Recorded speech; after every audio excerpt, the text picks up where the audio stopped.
Hello, everyone, and welcome to the Oscar for the Cosmic Portal.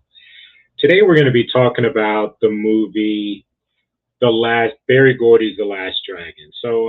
This movie just came back out in the theaters. It is here just for this past weekend, and it was originally released in 1985. I'm pretty sure I saw it back then in the theaters, but I can't remember. But seeing it again, it definitely brought back some memories. I have to say this one is a bit dated because some of the language that was involved was somewhat funny when I watched it for this time. The music in itself was not the best music. There was one song that I really enjoyed was by DeBarge, Rhythm of the Night, but then that was a real song. Everything else seemed to be something that was made for this movie.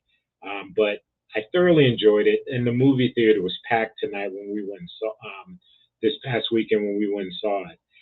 What did you think about it, seeing it again at the movie theaters? Who's the master? I mean, a coworker, it was on TV a couple of months ago when we were at work, and she was just sitting there and just smiling. And for that 30 minutes while we both was on break, we just kept on saying, "Who's the master?" Sure enough, it was fun, and watching it tonight, it also was still fun. You know, watching movies from the 80s, and it's definitely an 80s movie when it comes to the clothes. I mean, one of the characters, she had workout clothes. She had like bicycles, little things, the flashers, Oh yeah. all over her hair. I'm just sitting there. I am smiling. Like Marky Mark said, with some of the lingo that they said.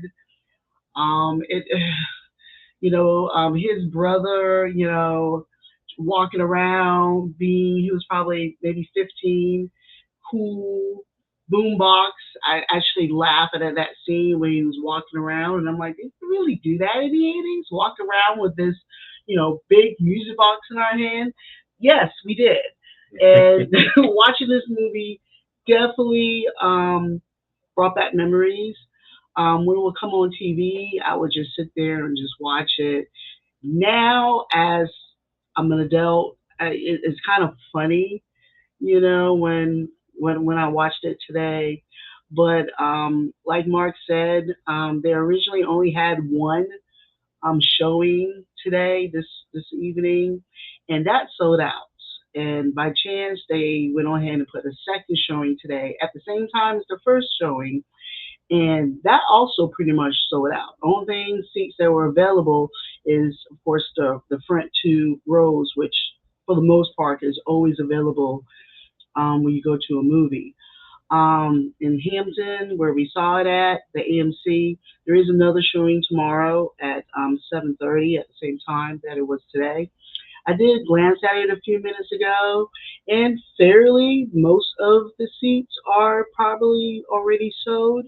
When we go to movies, we try to get the ticket early enough where we're right there in the middle.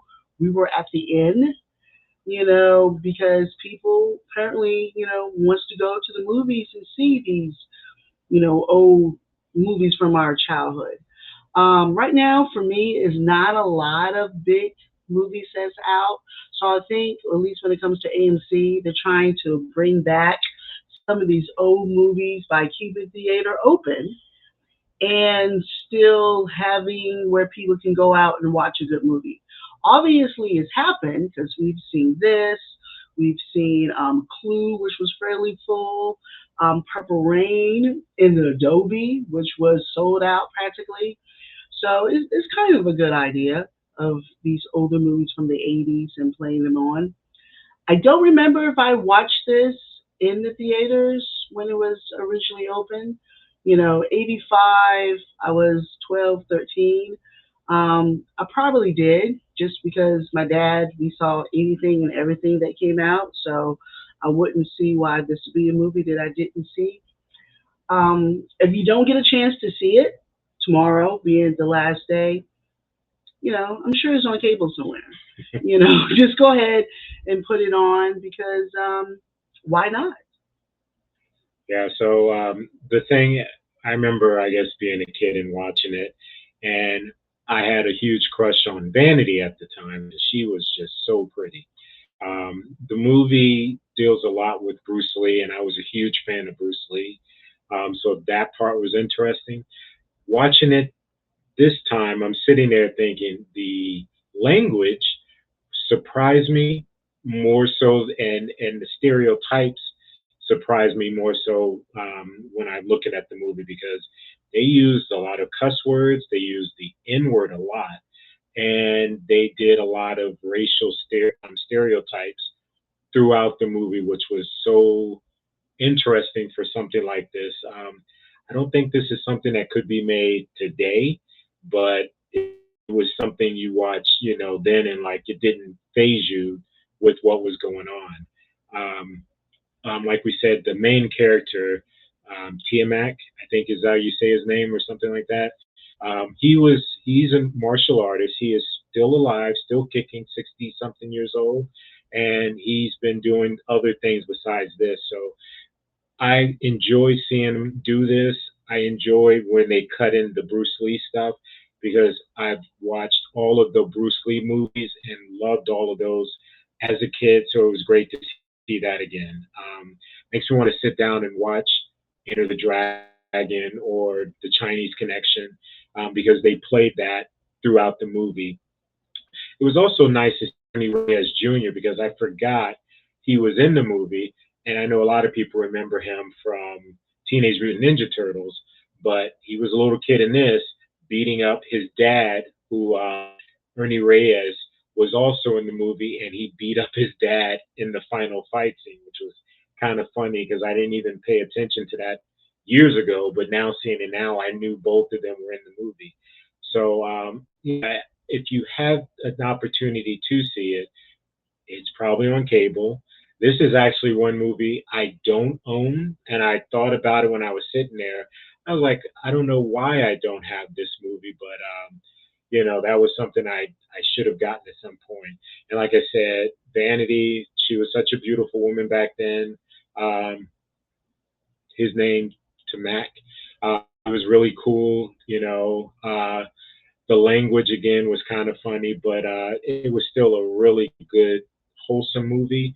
And it definitely was a family movie because tonight when we saw it, there were people there that brought their kids, and a lot of people, which surprised me, dressed as him, Bruce Leroy, in the theater. They had the suit on just like Bruce Lee, and he wore the yellow outfit.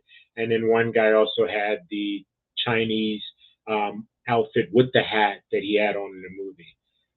Any other thoughts you have on this? Well, I can honestly can't say if I thought this was a family movie. It was I back in the mean, day.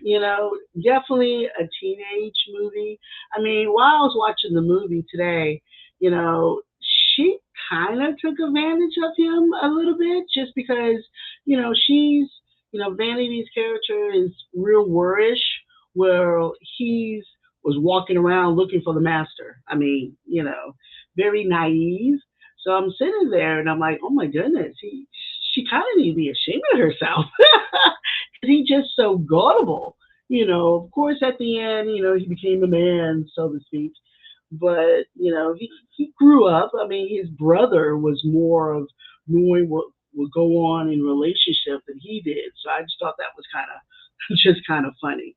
Yeah, the cuss words here and there, I noticed it sometimes. So for Mark, I kind of disagree with where I thought it was a lot of cuss words. It wasn't enough for me to say, "Ooh, I can't bring my younger kid to see it," and younger kid, maybe 9 to 12.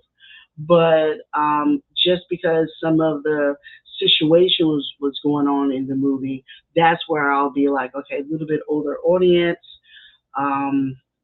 later teenage years, versus a child under 10.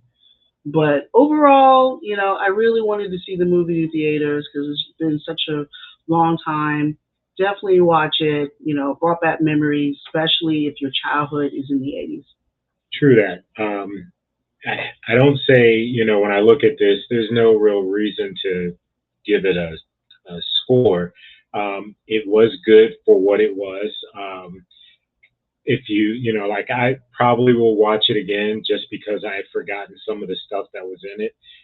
Since I have not seen this in a few years, I can't even remember the last time I sat down and watched this movie.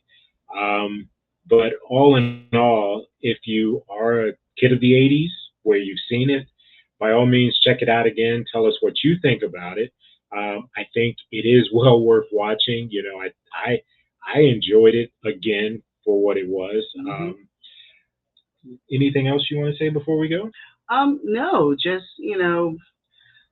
sometimes we kind of forget where we came from, and these movies, these older movies that AMC is putting on, is just make me want to remember. My goodness, hair used to be like that.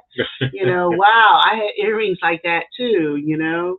So it's warm fuzzy feeling inside because sometimes with the movies that's out now, it's different. And you can't come up with that little warm fuzzy feeling that you did. At least how I felt. I agree. Yeah, I'd say thinking about when I was a kid and I was so excited to watch this movie to now, I was like, okay, I saw it again. It'll probably be a few years before I watch it again, but who knows? Maybe I'll put it on so my daughters can see it and see what they think about something like this compared to what they currently watch going forward nowadays. So, At one point in the movie, me and him kind of look at each other at the same time. I don't remember what scene it was, but they did it something. was actually Vanity. She was singing their song, and I was like, "Well, Prince didn't write that song because that song was bad." So that was my thought Yeah, on she that. wasn't the greatest lip sync at Yeah, all. But, I didn't go to the movies to see that aspect of it. So, true. the acting was a little over the top. But of course, when you're 12, 13 and watching this, it was cool. She was beautiful. He was, naive but cool in a way. The brother was cool. Now if it was on for the first time, they would actually have to change it a lot to get people wanting to see it. However, 85, show enough. I mean, that's all you have to say, and you know what movie that we're talking about. Oh yeah. If you're an 80s kid. Oh yeah, because he said, "Kiss my Converse." Yes. Yeah, that's a scene I'll never forget. So yeah. Well, let us know what you thought about this movie if you ever had a chance to see it, if it's something that you enjoyed as a kid as well. And again, like and subscribe. Until next time, we'll see you at